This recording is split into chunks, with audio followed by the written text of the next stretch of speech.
Press the bell icon on the YouTube app and never miss another update. Guys, आप सब कैसे हो? Welcome back आपका अपना चैनल केमिस्ट्री पॉइंट बाय विशाल सोनी। बच्चों, मैं सॉलिड स्टेट की यूनिट मैं पढ़ा रहा हूँ। आपको कुछ समझ में आ रहा है या कोई दिक्कत है? अगर कोई दिक्कत है तो प्लीज़ बच्चों कमेंट करके बताओ, मैं उस दिक्कत को मेटूँगा। ठीक है, तो फर्स्ट ऑफ ऑल पार्ट जो मैंने 3 करवाया था उसके बारे में आपने क्या पढ़ा? मैंने क्या बताया था बच्चों? यूनिट सेल्स के बारे में बताया था। यूनिट सेल की बच्चों टाइप्स करवाई थी मैंने। कितने टाइप्स के होते हैं बच्चों? 2 टाइप्स के होते हैं। एक तो होता है प्रीमेटिव टाइप्स और एक होता है हमारा नॉन प्रीमेटिव टाइप्स। और उनकी टाइप्स क्या होती हैं मैंने क्लियर कराया था। और मैंने यूनिट सेल की बच्चों जो क्या था, यूनिट सेल का क्या था, 7 क्या थे हमारे यूनिट सेल के सिस्टम थे। एक मैंने चार्ट बनाया था, ठीक है, तो उसके बारे में भी क्लियर किया था। जो आज हम एक टॉपिक पढ़ेंगे बच्चों, number of items in a unit cell. आप कहोगे तो बच्चों ये तो आपने पहले करा चुका हूँ। तो बच्चों वो वाले आइटम्स और इस वाले आइटम्स में बच्चों काफ़ी डिफरेंट है। ठीक है, तो यहाँ हम आज number of items in a unit cells के बारे में अच्छे से समझेंगे एक ट्रिक के अनुसार। तो इस स्टार्ट करने से पहले बच्चों आप चैनल को सब्सक्राइब करो, ठीक है, और उसका बेल आइकन ज़रूर दबाओ ताकि आपको नेक्स्ट टू नेक्स्ट वीडियो आपके नोटिफिकेशंस में आ जाएं। तो let's see number of items in a unit cell. For example बताता हूँ कि आप मेरे को बताओ कोई एक यूनिट के अंदर, कोई एक क्यूबिक के अंदर बच्चों कितने आइटम्स हैं। ठीक है, आप बताओगे सर इसके अंदर तो 1 2 3 4 5 6 7 8 आइटम इसके अंदर रिप्रेजेंट है। अगर मैं आपको कह दूँ कि इसके अंदर 8 आइटम नहीं है तो आप क्या बोलोगे? तो आप बोलोगे सर इसके अंदर 8 आइटम नहीं है, आइटम्स नहीं है। तो आप बताओ कि आइटम्स कैसे होंगे, 8 आइटम हम कैसे लिखेंगे? तो फॉर एग्ज़ाम्पल बच्चों मैं आपको बता देता हूँ। जो एक चीज़ की बात करता हूँ कि मैंने एक यूनिट सेल लिया है। ठीक है, एक यूनिट सेल के पास एक कॉर्नर के पास मैंने एक आइटम रखा है। ठीक है, तो इस आइटम के साथ में एक यूनिट सेल है। तो इस यूनिट के सेल के जो आइटम है उस साइड भी एक यूनिट सेल बनेगा। ठीक है, तो इसके अंदर भी बच्चों एक यूनिट सेल रिप्रेजेंट होगा और इस यूनिट सेल के भी बच्चों एक यूनिट रिप्रेजेंट होगा।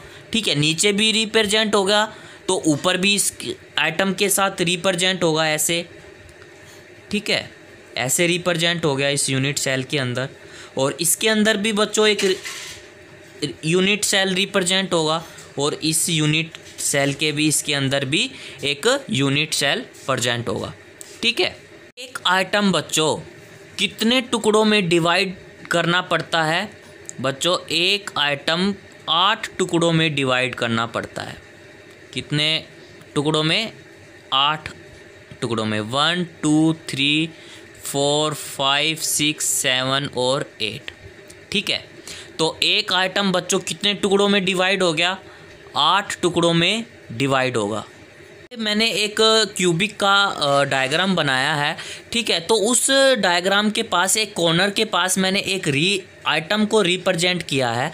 जो क्यूबिक के अंदर एक आइटम रिप्रेजेंट हुआ है, मतलब कंट्रीब्यूट हुआ है, वो कितने भागों में कंट्रीब्यूट हुआ है बच्चों? 1/8 कंट्रीब्यूट हुआ है उस भाग के अंदर, एक क्यूबिक के अंदर। और जो बाहर बचा है बच्चों वो कितने कंट्रीब्यूट हुआ है? 7/8। आगे जो बच्चों इस वाले जो आइटम के जो यूनिट सेल होंगे बच्चों वो 7/8 होंगे, 7 अदर यूनिट सेल होंगे। ठीक है, जो इस क्यूबिक के अंदर एक 1/8 इसका कंट्रीब्यूट होगा और उसके अदर जो यूनिट सेल में होंगे बच्चों वो 7/8 इसका यूनिट सेल कंट्रीब्यूट होगा। ठीक है, कोई भी आइटम में। तो फॉर एग्ज़ाम्पल एक और ले लेता हूँ। कोई आपने पिज़्ज़ा मंगाया। ठीक है, उस पिज़्ज़ा मंगाने वाले को एक उसके अंदर एक बड़ा सा पिज़्ज़ा है और उसके अंदर बच्चों 8 टुकड़ों में उसको बांटा गया है। 8 जने उसको खाने वाला है। तो उस टुकड़े में से मैंने एक टुकड़ा मैंने ले लिया तो वो क्या कहलाएगा? 1/8। तो उसमें से मेरे को 1/8 क्या होगा? हिस्सा मिला पिज़्ज़ा के अंदर वाला। ठीक है, तो अगर दूसरा वाला बोला, दूसरे वाले ने भी उठा लिया तो उसने भी क्या लिया? 1/8 हिस्सा अपना लिया है। ठीक है, कंट्रीब्यूट किया उस पीजे के अंदर से। इस वाले ने भी बच्चों 1/8 अपना हिस्सा लिया, इस वाले ने भी बच्चों 1/8 लिया, इस वाले ने भी 1/8 हिस्सा लिया, सब ने बच्चों 1/1 करके अपना हिस्सा लिया। तो बच्चों आप एक चीज़ हमेशा ध्यान रखना कि number of item in unit cell के अंदर जो भी हमारा लेटाइज पॉइंट एट कॉर्नर होगा वो बच्चों 1/8 होगा। ठीक है, मतलब किसी भी यूनिट के अंदर उसका जो आइटम होगा, ठीक है, एक क्यूबिक के अंदर जो भी हमारा एक आइटम होगा रिप्रेजेंट किसके अंदर, कॉर्नर के ऊपर रिप्रेजेंट होगा, तो वो बच्चों हमारा जो यूनिट के अंदर बच्चों 1/8 इसका लेटाइज पॉइंट होगा। ठीक है, चाहे वो आइटम हो, चाहे वो मॉलिक्यूल हो, चाहे वो आयंस हो, चाहे वो हमारा लेटाइज पॉइंट हो, वो उसका कितना कंट्रीब्यूट हिस्सा होगा, 1/8 उसका कंट्रीब्यूट हिस्सा होगा कोई भी यूनिट के अंदर। जो लेटाइज पॉइंट इज एट फेस, उस लेटाइज पॉइंट के फेस के अंदर बच्चों कितना होगा, 1/2 होगा। ठीक है, तो यहाँ मैंने एक यूनिट यहाँ ले ली और एक यूनिट यहाँ ले ली और बीच में मैंने एक लेटाइज पॉइंट होगा, तो इसका आधा हिस्सा बच्चों इस यूनिट में जाएगा और इसका आधा हिस्सा इस यूनिट में जाएगा। तो बच्चों ध्यान रखना कि लेटाइज पॉइंट के जो फेस होंगे वो 1/2 में होंगे। ठीक है, किसी भी number of item in unit cell के अंदर जो उसका लेटाइज फेस होगा वो 1/2 होगा। That is clear.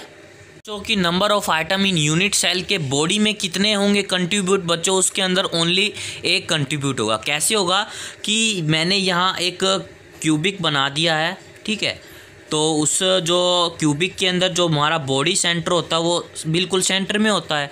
ठीक है, तो बच्चों ना ही ये इस सेंटर के कंट्रीब्यूट हो रहा, ना इससे ना इससे ना इससे ना इससे और ना ही इससे। ठीक है, तो ये बच्चों बीच में कंट्रीब्यूट हो रहा है। तो इसके बॉडी में कितने आइटम्स होंगे, कितने कंट्रीब्यूट होगा, तो बच्चों इस बॉडी के अंदर ओनली 1 ही कंट्रीब्यूट होगा। ठीक है, ये किसी के कॉन्टैक्ट में नहीं आता, ये ओनली अपने ही कॉन्टैक्ट के अंदर आता है। तो ये बीच में सेंटर के कॉन्टैक्ट में ही इसमें आया है। ओके, तो बॉडी में इज इक्वल टू 1 होगा।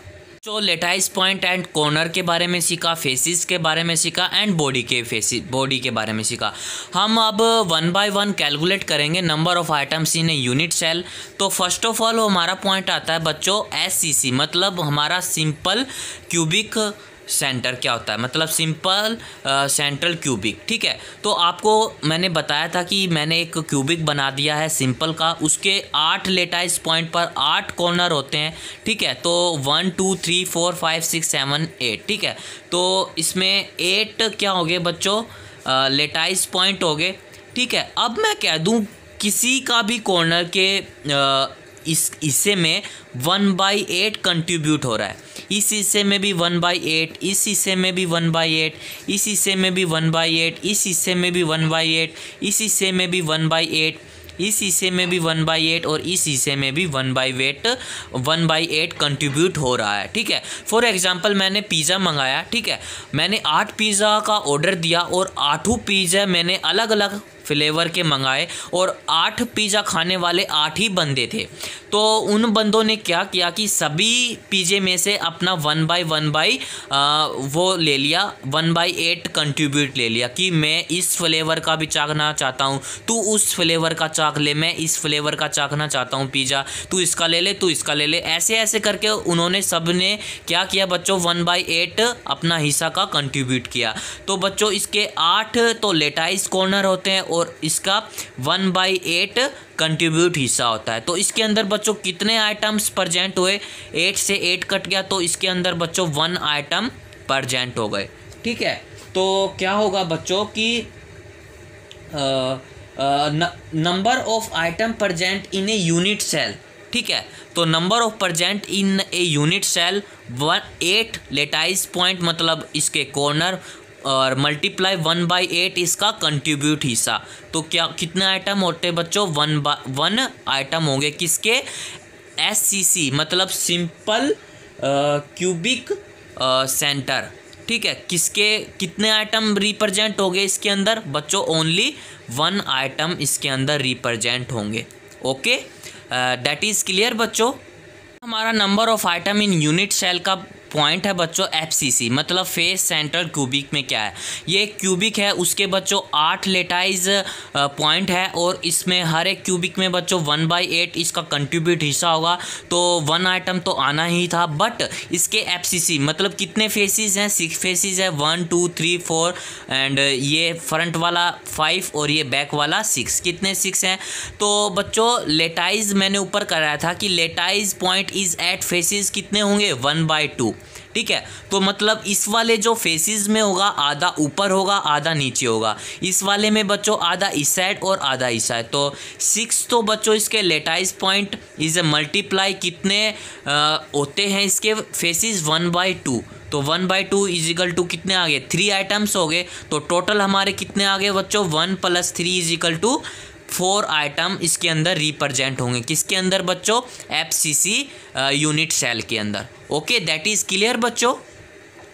Number of item in unit cell में बच्चों थर्ड पॉइंट है हमारा BCC, ठीक है। इसके अंदर कितने यूनिट कितने आइटम प्रेजेंट होंगे, तो क्यूबिक बना दिए, इसमें 8 लेटाइज पॉइंट, तो 1/8 कंट्रीब्यूट हिस्सा होगा, तो इसमें 1 आइटम आ गया, ठीक है। और बॉडी सेंटर के बीचों बीच एक सेंटर होता है, ठीक है, ये किसी से लेना देना नहीं करता, ये बीच में सेंटर में बना होता है, ठीक है। तो ये किसी से कंट्रीब्यूट नहीं करता, ठीक है। तो इसमें 1 लेटाइज पॉइंट होगा इज इक्वल टू 1 आइटम, तो बॉडी सेंटर कितने होंगे बच्चों ओनली 2 आइटम्स होंगे, किसी भी BCC यूनिट में बच्चों 2 आइटम होंगे, that is clear. Okay, and हमारा फोर्थ पॉइंट है बच्चों ECC, मतलब एंड सेंटर क्यूबिक सेल में मैंने आपको क्या बताया था, आप वीडियो को रोक कर पीछे जाओ और तुरंत देखो कि मैंने इसमें अंदर कितने क्या कुछ बताया था। आप प्लीज़ करो इस ECC को कंप्लीट करो बच्चों फटाफट, नहीं तो मुझे बताना पड़ेगा।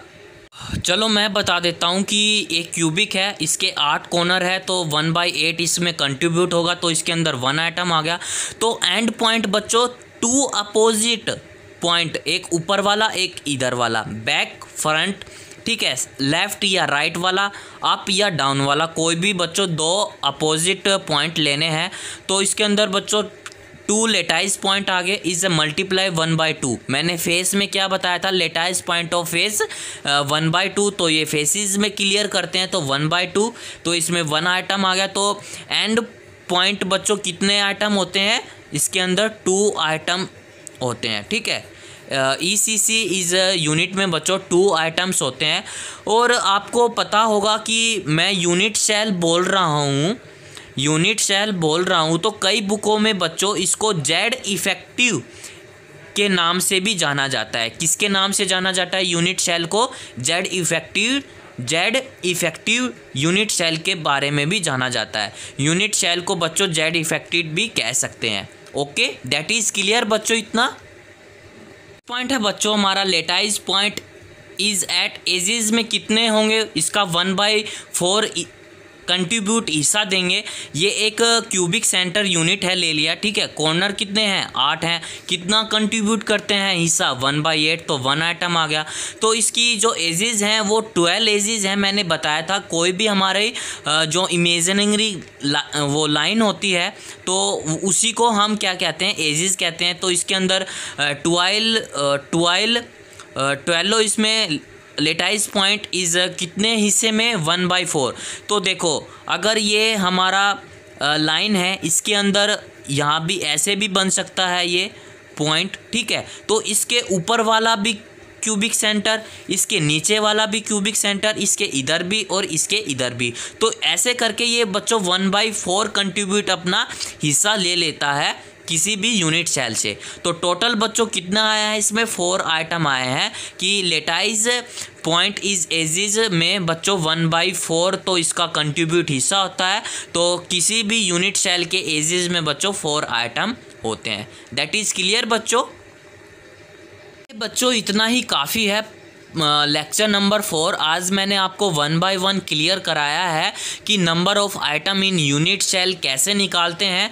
ठीक है, तो फर्स्ट ऑफ ऑल मैंने आपको समझाया कि कैसे इसके आइटम्स को हम गिन पाते हैं, कैसे इसके कॉर्नर्स को लिखते हैं, कैसे इसके कंट्रीब्यूट होता है किसी भी यूनिट सेल के में। ठीक है, फर्स्ट मैंने 5 पॉइंट इसके क्लियर कराए हैं। फर्स्ट मैंने इसका एसएससी क्लियर कराया, एफसीसी क्लियर कराया, बीसीसी क्लियर कराया, ठीक है, और इसका ईसीसी क्लियर कराया, और उसका नंबर ऑफ एजेस कितने होते हैं, कितने कंट्रीब्यूट हिस्सा लेते हैं, उसके बारे में सब कुछ बताया है। तो बच्चों मैंने यहाँ आपको बहुत ही क्लियर वे में बताया है 1 बाय 1। तो प्लीज़ इस वीडियो को बच्चों आपके दोस्तों के पास शेयर करो, ठीक है, तो ताकि आपके दोस्त भी सीख पाएँ आगे चल के। इस वीडियो को लाइक करो और सब्सक्राइब करना तो बिल्कुल मत भूलो दोस्तों, ठीक है। तो इस वीडियो को अच्छी लगी होगी, आई होप आपको समझ में आ गया होगा कि नंबर ऑफ़ आइटम्स बच्चों कैसे निकालते हैं, कैसे हम एक यूनिट के अंदर एक आइटम जब रखते हैं तो कितना कंट्रीब्यूट हिस्सा उस यूनिट वाला लेता है, और उस जो हमारे अदर जो यूनिट सेल होते हैं वो कितना कंट्रीब्यूट अपना हिस्सा ले लेते हैं। ठीक है, तो that is clear point is 1 by 1 बच्चों। तो थैंक यू बच्चों।